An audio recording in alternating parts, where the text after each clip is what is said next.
Hi everyone, welcome back to my channel Sandy's Creative Corner. நான் உங்க சந்தியா நந்தகுமார். எல்லாரும் எப்படி இருக்கீங்க? நலமா இருக்கீங்களா? நாங்களும் நலமாவும் சேஃபா இருக்கோம். இன்னைக்கு பாத்தீங்கன்னா சூப்பரான இன்ட்ரெஸ்டிங் DIY கிராஃப்டோட தான் நான் உங்களை சந்திக்க வந்திருக்கேன். நம்ம சேனலை ஃபர்ஸ்ட் டைம் பார்க்குறவங்களா இருந்தீங்கன்னா மறக்காம நம்ம சேனலை சப்ஸ்கிரைப் பண்ணிடுங்க. அப்படியே பக்கத்தில் இருக்க பெல் ஐக்கானை ப்ரெஸ் பண்ணிங்கன்னா நோட்டிஃபிகேஷனில் என்னோட சேனலோட வீடியோஸ் எல்லாமே வந்து உடனுக்குடன் வந்துடும். இனி வாங்க வீடியோக்குள்ளே போகலாம்.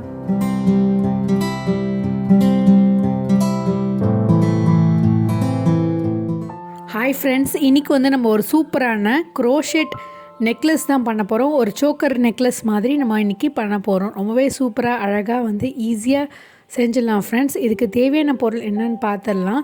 முன்னாடி நம்ம வந்து ரொம்பவே ஒரு சுலபமான ஈஸியான மெத்தடை யூஸ் பண்ணி தான் இன்றைக்கி வந்து இந்த க்ரோஷெட் சோக்கர்ஸ் பண்ணியிருக்கோம். எப்படி செய்யுதுன்னு பார்க்கலாம். இதுக்கு தேவையான பொருள் பார்த்திங்கன்னா க்ரோஷெட் நீடில் வந்து 3 mm இருந்து எடுத்திருக்கேன். அடுத்தது பார்த்திங்கன்னா நார்மலான உள்ளன் த்ரெட்டு, அதுக்கப்புறம் கோல்டு பீட்ஸ் இந்த மாதிரி, அப்புறம் ஒரு பெரிய நீடில் இது மாதிரி எடுத்துக்கோங்க. அதுக்கப்புறம் கட் பண்ணுறதுக்கு சிசர்ஸ். இப்போ பார்த்திங்கன்னா நம்ம நார்மலாக ஒரு ஸ்லிப் நாட் போட்டுடலாம். இப்போ ஸ்லிப் நாட் போட்டதுக்கப்புறம் பார்த்திங்கன்னா நம்ம நிறைய செயின்ஸ் பண்ண போகிறோம். சிங்கிள் செயின் வந்து நிறைய பண்ணிட போகிறோம். ஸோ வந்து நம்மளுக்கு எவ்வளோ செயின் தேவை அப்படின்றத நான் சொல்கிறேன் பாருங்கள். ஃபஸ்ட்டு நம்ம சிங்கிள் செயின் போட்டுகிட்டே வரலாம் கண்டினியூஸாக.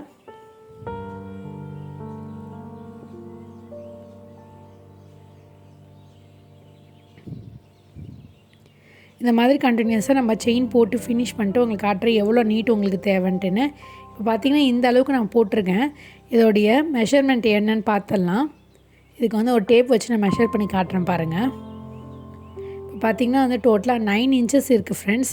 நம்மளுடைய கழுத்துக்கு சுற்றளவு வந்து பார்த்திங்கன்னா 9 inches இருந்தால் தாராளமாக கரெக்டாக இருக்கும். இப்போ நம்ம இந்த செயினை முடித்ததுக்கப்புறம் பார்த்திங்கன்னா இது நம்ம திருப்பும் போது வந்து பார்த்திங்கன்னா ஒரு பக்கம் வந்து ஒரே ஒரு த்ரெட் மட்டும் எம்போஸ்டாக இருக்க மாதிரி இருக்கும். இன்னொரு பக்கம் வந்து பார்த்திங்கன்னா வந்து சடப்பின்ன மாதிரி இருக்கும் பாருங்கள். நம்ம வந்து இந்த க்ரோஷெட் பண்ணிக்கோம் இல்லையா அந்த செயினை, அதை அப்படியே திருப்பினோம்னா வந்து இந்த பக்கம் வந்து எம்போஸ்டாக ஒரே ஒரு த்ரெட் வந்து தூக்கலாக இருக்க மாதிரி இருக்கும். அதில் தான் நம்ம வந்து செயின்ஸ் பண்ண போகிறோம். ஸோ நான் இப்போ வந்து செயினை வந்து திருப்பிட்டேன். இதில் திருப்பினோடனே பார்த்திங்கன்னா எம்போஸ்டாக ஒரே ஒரு செயின் லூப் தெரியுது பாருங்கள். இதுக்குள்ளே நம்ம விட்டுட்டு ஃபஸ்ட்டு சிங்கிள் க்ரோஷே பண்ண போகிறேன் பாருங்கள். இதுக்குள்ளே இப்படி விட்டுருங்க. இப்போ நம்ம செயின் பண்ணதை பின்னாடி திருப்பிட்டு அதுக்கு அப்புறம் பார்த்திங்கன்னா ஒரே ஒரு லூப் தான் தனித்தனியாக தெரியும். அந்த லூப்குள்ளே வந்து இன்சர்ட் பண்ணிவிட்டு நம்ம சிங்கிள் செயின் பண்ண போகிறோம் பாருங்கள் ஃப்ரெண்ட்ஸ். இந்த ஒரே ஒரு மெத்தடை மட்டும் நீங்கள் ஃபாலோ பண்ணிட்டீங்கன்னா அடுத்தது ரொம்பவே சிம்பிளாக நம்ம வந்து சூப்பராக இந்த சோக்கர் நெக்லஸ் சூப்பராக ரெடி பண்ணிடலாம். இப்போ பாருங்கள், நான் வந்து ஒன்றுலையும் இன்சர்ட் பண்ணிவிட்டு சிங்கிள் க்ரோஷெட் தான் பண்ணுறேன் பாருங்கள். இந்த செயினுக்கு இடையில் வந்து பார்த்திங்கன்னா ஒரு சிங்கிள் லூப் மட்டும் தனியாக வந்து ப்ராமினெண்ட்டாக தெரியும். அதுக்குள்ளே நம்ம இன்சர்ட் பண்ணிவிட்டு சிங்கிள் செயின் பண்ணுறோம் பாருங்கள். இந்த மாதிரி வந்து நடுவில் இருந்து இன்சர்ட் பண்ணிவிட்டு சிங்கிள் செயின் பண்ணிவிடுங்க. பார்க்குறதுக்கு கொஞ்சம் கஷ்டமாக இருக்க மாதிரி தெரியும், பட் ரொம்பவே ஈஸி தான் ஃப்ரெண்ட்ஸ். பாருங்கள், இந்த ஒரு லூப்குள்ளேயும் நம்ம இன்சர்ட் பண்ணிவிட்டு சிங்கிள் செயின் பண்ணிகிட்டே வரணும். சிங்கிள் க்ரோஷெட் பண்ணணும் ஃப்ரெண்ட்ஸ். இந்த என்டையர் செயின்லேயும் வந்து பார்த்திங்கன்னா நம்ம இதே மெத்தடை ஃபாலோ பண்ணி இந்த ஸ்டிச்சை வந்து ஃபினிஷ் பண்ணணும்.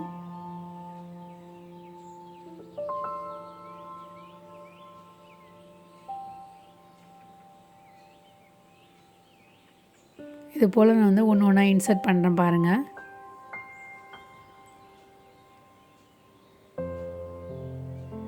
இப்போ நான் கம்ப்ளீட்டாக ஃபினிஷ் பண்ணிவிட்டு உங்களுக்கு எப்படி இருக்குதுன்னு காட்டுறேன் பாருங்கள். இப்போ ஓரளவுக்கு உங்களுக்கு புரிஞ்சிருக்கும்னு நினைக்கிறேன். இப்போ கம்ப்ளீட்டாக ஃபினிஷ் பண்ணிவிட்டு எப்படி இருக்குதுன்னு காட்டுறேன்.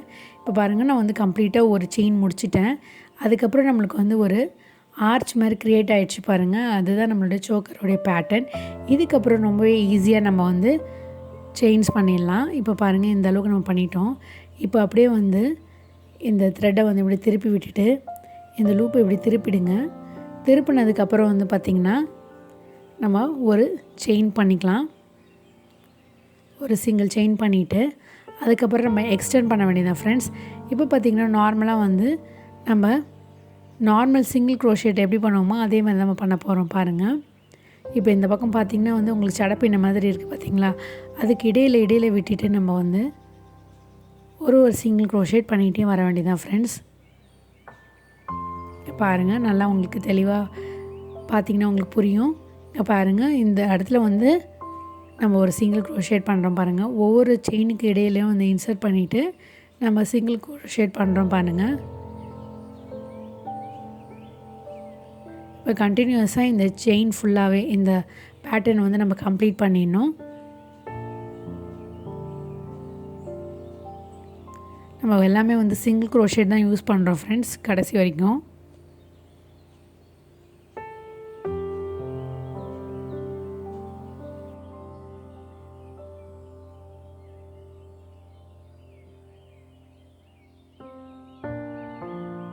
பார்த்திங்கன்னா உங்களுக்கு தெரியுது இல்லையா, இந்த கேப்புக்குள்ளே தான் நம்ம இன்சர்ட் பண்ணிவிட்டு சிங்கிள் செயின் பண்ணிகிட்டே வரோம் கண்டினியூஸாக.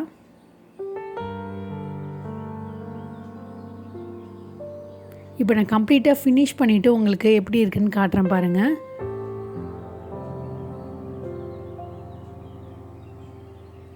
இப்போ பார்த்திங்கன்னா நம்ம லாஸ்ட்டு ஸ்டிச் கிட்டே வந்துட்டோம். இன்னும் 4 செயின்ஸ் தான் இருக்குது எனக்கு. இப்போ கம்ப்ளீட் பண்ணிடுறேன் பாருங்கள்.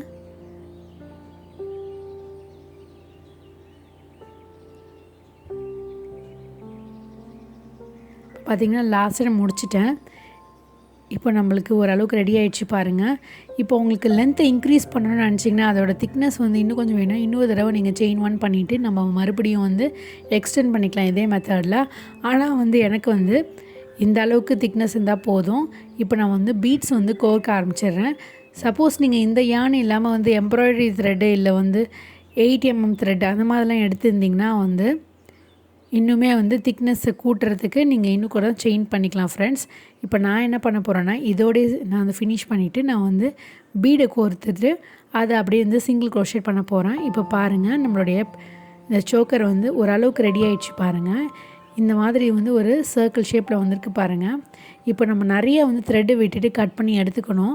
இப்போ இந்த த்ரெட்டுக்குள்ளே தான் நம்ம வந்து பீடை வந்து கோக்க போகிறோம். அதுக்கு பீடோட கண்ணு வந்து பார்த்திங்கன்னா ஓரளவுக்கு இந்த மாதிரி சின்னதாக இருக்கணும். அப்போ தான் வந்து பீடு வந்து கம்ப்ளீட்டாக உள்ளே போயிட்டு வெளில வரும். சில நீடில் வந்து பார்த்திங்கன்னா அதோடைய கண்ணு வந்து பெருசாக இருக்கும். அந்த மாதிரி இருந்துன்னா அது வெளிப்பக்கமாக வராது. இப்போ இந்த த்ரெட்டை வந்து இதில் கோத்துட்டு இந்த பீடை வந்து இதில் கோத்துடலாம் பாருங்கள். உங்களுக்கு எவ்வளோ பீட்ஸ் தேவையோ அதுக்கு அந்த அளவுக்கு வந்து நீங்கள் பீட்ஸ் வந்து கோத்து வச்சுக்கோங்க. இப்போ பார்த்திங்கன்னா ஓரளவுக்கு நான் வந்து ஒரு 20 பீட்ஸ் கிட்ட வந்து கோத்து வச்சுருக்கேன். இது அப்படியே இருக்கட்டும். இப்போ என்ன பண்ண போகிறோன்னா நம்ம வந்து ஃபஸ்ட்டு ஒரு 4 சிங்கிள் க்ரோஷேட் பண்ணிக்கலாம். எடுத்தோடனே நான் பீட்ஸ் வச்சு ஆரம்பிக்கல. அதனால் வந்து கொஞ்சமாக வந்து செயின்ஸ் பண்ணிவிட்டேன். அதுக்கப்புறம் வந்து பார்த்திங்கன்னா நான் பீட்ஸ் வந்து கோர்க்க ஆரம்பிக்க போகிறேன். பாருங்கள், 4 சிங்கிள் க்ரோஷேட் முடிச்சிடுறேன். ஃபஸ்ட்டு 4 செயின்லேயும் 4 சிங்கிள் க்ரோஷேட் பண்ணிடுறேன். இப்போது நம்ம இந்த லூப்பை கொஞ்சம் பெருசாக இழுத்து விட்டுக்கலாம். இப்போ நம்ம வந்து பீட்ஸ் கோத்துருந்தோம் இல்லையா, அதை வந்து பார்த்திங்கன்னா இப்படி உள்ளர விட்டுருங்க.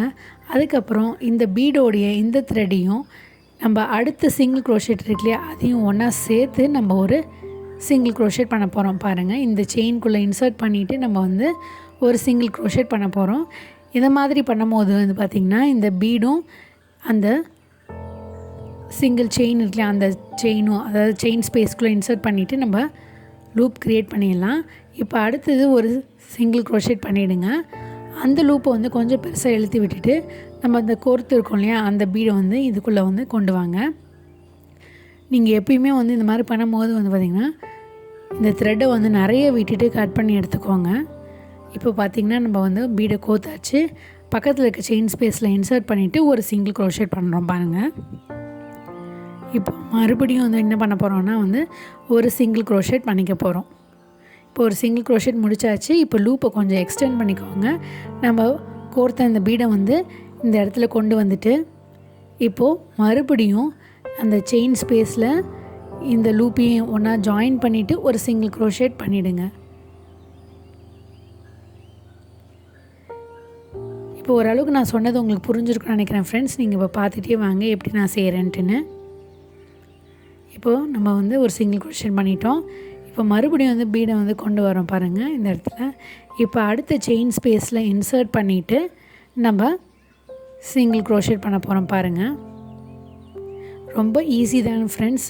பார்க்குறதுக்கு கொஞ்சம் வந்து கஷ்டமாக இருக்க மாதிரி தெரியும். ஆனால் ஒரு தடவை நீங்கள் ட்ரை பண்ணி பார்த்தீங்கன்னா கண்டிப்பாக உங்களுக்கு நிறைய செய்யணும் அப்படின்ற மாதிரி தோணும் ஃப்ரெண்ட்ஸ். இப்போ பார்த்திங்கன்னா அடுத்த செயின் நம்ம பண்ணிட்டோம். இப்போ வந்து இதே போல் நான் வந்து கண்டினியூஸாக வந்து சிங்கிள் க்ரோஷேட் பண்ணிவிட்டு ஒரு பீட் கோர்த்துட்டு அதுக்கப்புறம் சிங்கிள் க்ரோஷேட் இதே மெத்தடை ஃபாலோ பண்ணி கம்ப்ளீட்டாக உங்களுக்கு முடிச்சுட்டு காட்டுறேன் பாருங்கள் எப்படி இருக்குன்ட்டுன்னு. இப்போ இந்த அளவுக்கு முடிச்சிருக்கோம். இப்போ கம்ப்ளீட்டாக ஃபினிஷ் பண்ணிவிட்டு காட்டுறேன். இப்போ பாருங்கள் நான் கம்ப்ளீட்டாக ஃபினிஷ் பண்ணிவிட்டேன். நான் எந்த அளவுக்கு த்ரெட்டு விட்டுருந்தேன் பாருங்கள். ஆனால் வந்து இப்போ முடிக்கும் போது எனக்கு கரெக்டாக வந்திருக்கு. ஆனால் இதை விடவே நீங்கள் அதிகமாக வந்து விட்டுருந்தீங்கன்னா இன்னுமே கொஞ்சம் ஈஸியாக இருக்கும். இப்போ இந்த த்ரெட்டை எப்படி வந்து க்ளோஸ் பண்ணுறதுன்னு காட்டுறேன் பாருங்கள். மறுபடியும் நான் சிங்கிள் க்ரோஷேட் வந்து பண்ணிவிட்டு அடுத்ததாக வந்து 3 செயின் வந்து பண்ணுறேன் பாருங்கள். 3 சிங்கிள் க்ரோஷேட் பண்ணுறேன். இப்போ நான் கடைசியாக முடிச்சுட்டு இந்த த்ரெட்டையும் வந்து செக்யூர் பண்ணி க்ளோஸ் பண்ணிட்டேன் நாட் போட்டுட்டு. இப்போ இதை எப்படி வந்து எக்ஸ்டெண்ட் பண்ணுறது அப்படின்னு காட்டுறேன் பாருங்கள். இப்போ ஓரளவுக்கு உங்களுக்கு புரிஞ்சிருக்கும்னு நினைக்கிறேன். இப்போ வந்து பார்த்திங்கன்னா நான் வந்து த்ரெட்டை வந்து ஒன்றா சேர்த்து ஒரு நாட் போட்டுக்க போகிறேன். ஏன்னா நம்ம வந்து எக்ஸ்டென்ஷன் க்ரியேட் பண்ண போகிறோம்.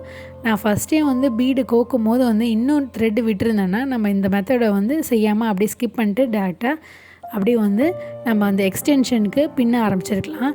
இப்போ எனக்கு த்ரெட்டு பத்தாதனால நான் கொஞ்சமாக வந்து த்ரெட்டை வந்து கட் பண்ணிவிட்டு நாட் போட்டு செக்யூர் பண்ணிவிட்டு இப்போ மறுபடியும் என்ன பண்ணுறேன்னா வந்து ஒரு சிங்கிள் செயின் பண்ணிகிட்டே வரேன் பாருங்கள். இந்த மாதிரி செயின் பண்ணிவிட்டு இந்த த்ரெட்டை வந்து அப்படியே ஹைட் பண்ணுற மாதிரின்னு மறுபடியும் நான் செயின் போட்டுக்கிறேன். இப்போ இந்த த்ரெட்டையும் நம்ம வந்து க்ளோஸ் பண்ணிடலாம், ஹைட் பண்ணிடலாம். அப்போ தான் வந்து பிரியாமல் இருக்கும். அதனால் வந்து எக்ஸ்டெண்ட் பண்ணதுக்காக ஒரு செயின்ஸ் போட்டிருக்கேன் பாருங்கள். இந்த அளவுக்கு இந்த செயின் போட்டிருக்கேன். இப்போ அடுத்தது என்ன பண்ண போகிறோன்னா இந்த த்ரெட்டை இன்னுமே நல்லா வந்து செக்யூர் பண்ணிவிட்டு இப்போது எக்ஸ்டென்ஷனுக்காக வந்து ஒரு செயின் பண்ணிவிட்டு சென்டராக வந்து ஒரு லூப் க்ரியேட் பண்ணுறேன் பாருங்கள். இந்த மாதிரி நம்ம பண்ணிவிட்டோம். அதுக்கப்புறம் வந்து பார்த்திங்கன்னா நம்ம எக்ஸ்டென்ஷன் பண்ண ஆரம்பிச்சிடலாம். இப்போ இந்த மாதிரி வந்து பண்ணிவிடுங்க. பின்னிட்டு இப்போ பாருங்கள் நம்மளுடைய லூப் வந்து நல்லா சென்டராக வந்திருக்கு. இப்போ என்ன பண்ண போகிறோன்னா நான் வந்து 3 mm க்ரோஷெட் நீடெல்லாம் யூஸ் பண்ணியிருந்தேன். இப்போ அதனால் வந்து அந்த நீடில் எடுத்துகிட்டு நான் வந்து 1.6 mm நீடில் யூஸ் பண்ண போகிறேன். இது அப்படியே இருக்கட்டும். இந்த லூப் அப்படியே வந்து ரிமூவ் பண்ணாமல் ஊசியை மட்டும் எடுத்துடுங்க. இந்த லூப் அப்படியே வந்து பெருசாக விட்டுருங்க.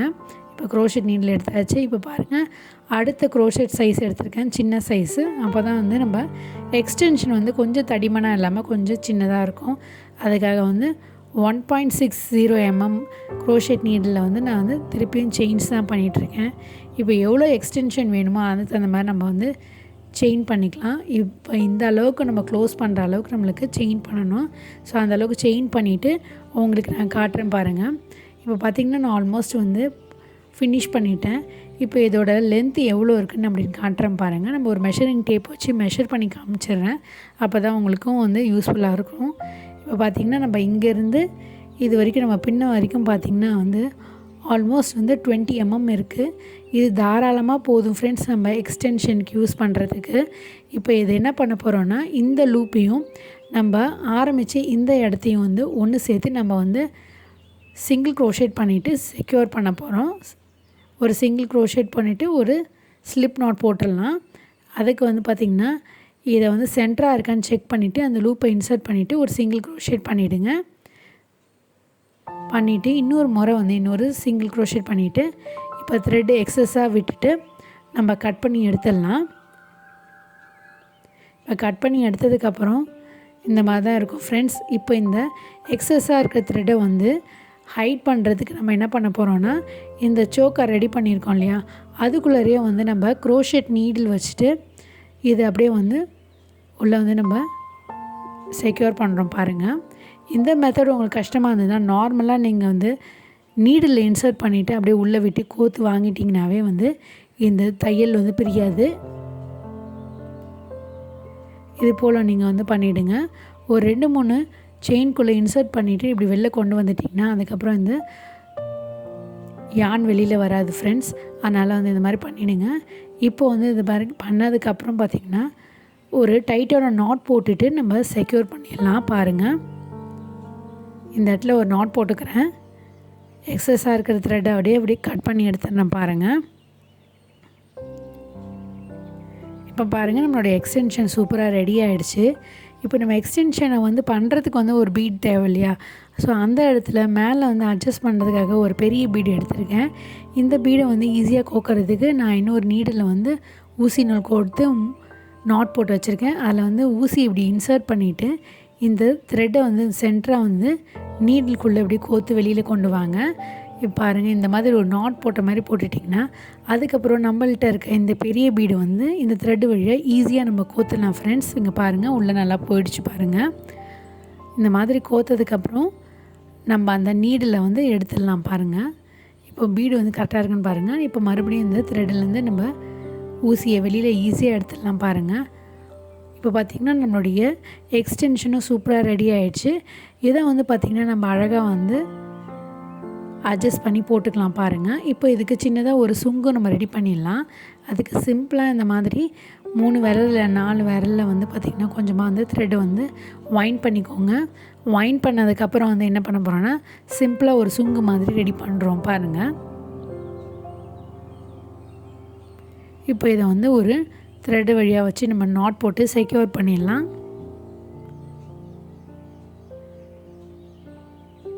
ரெண்டு 3 நாட் போட்டு செக்யூர் பண்ணிவிடுங்க.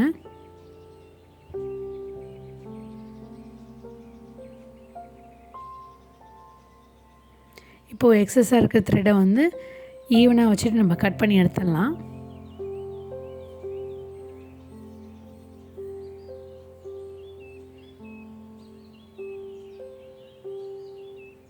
இப்போ பார்த்திங்கன்னா கட் பண்ணி முடிச்சிட்டேன். ஈக்குவலாக இருக்க மாதிரி வந்து கட் பண்ணி ஃபினிஷ் பண்ணிட்டேன் பாருங்கள். நம்மளுடைய சூப்பரான க்ரோஷெட் சோக்கர் நெக்லஸ் சூப்பராக ரெடி ஆகிடுச்சு பாருங்கள். நம்ம அட்ஜஸ்ட் பண்ணுற டைப்பில் வந்து ரெடி பண்ணியிருக்கோம். யார் வேணால் போட்டுக்கிற அளவுக்கான சைஸில் நம்ம ரெடி பண்ணியிருக்கோம்.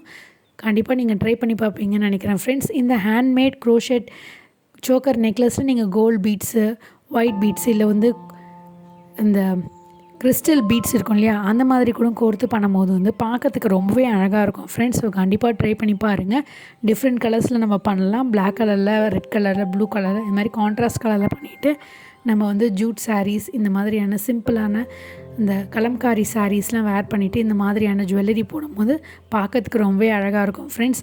இப்போ வந்து பார்த்திங்கன்னா இதுக்கு வந்து ஸ்டிஃப்னஸ் கொடுக்கறதுக்காகவும் இந்த த்ரெடெல்லாம் பிரியாமல் இருக்கிறதுக்காக நான் ஃபேப்ரிக் க்ளூ அப்ளை பண்ணி இந்த இடத்துல வந்து ஒட்டி விட்டுறேன் பாருங்கள். இது வந்து கொஞ்ச நேரம் செட் ஆனதுக்கப்புறம் வந்து கம்ப்ளீட்டாக இந்த நூல்லாம் வந்து பிரியாமல் இருக்கும். ஐ ஹோப் இந்த க்ரோஷெட் சோக்கர் நெக்லஸ் உங்களுக்கு கண்டிப்பாக பிடிச்சிருக்குன்னு நினைக்கிறேன் ஃப்ரெண்ட்ஸ். ரொம்பவே சிம்பிளான மெத்தடை யூஸ் பண்ணி தான் நம்ம இந்த சோக்கர் நெக்லஸ் ரெடி பண்ணியிருக்கோம். கண்டிப்பாக ட்ரை பண்ணி பாருங்கள். ஐ ஹோப் இந்த வீடியோ உங்களுக்கு பிடிச்சிருந்தா லைக் பண்ணுங்கள், ஷேர் பண்ணுங்கள், சப்ஸ்கிரைப் பண்ணுங்கள். மீண்டும் ஒரு இன்ட்ரெஸ்டிங்கான ஐடியாவோடு உங்களை சந்திக்கும் வரை until then it's me signing off. Take care. Bye.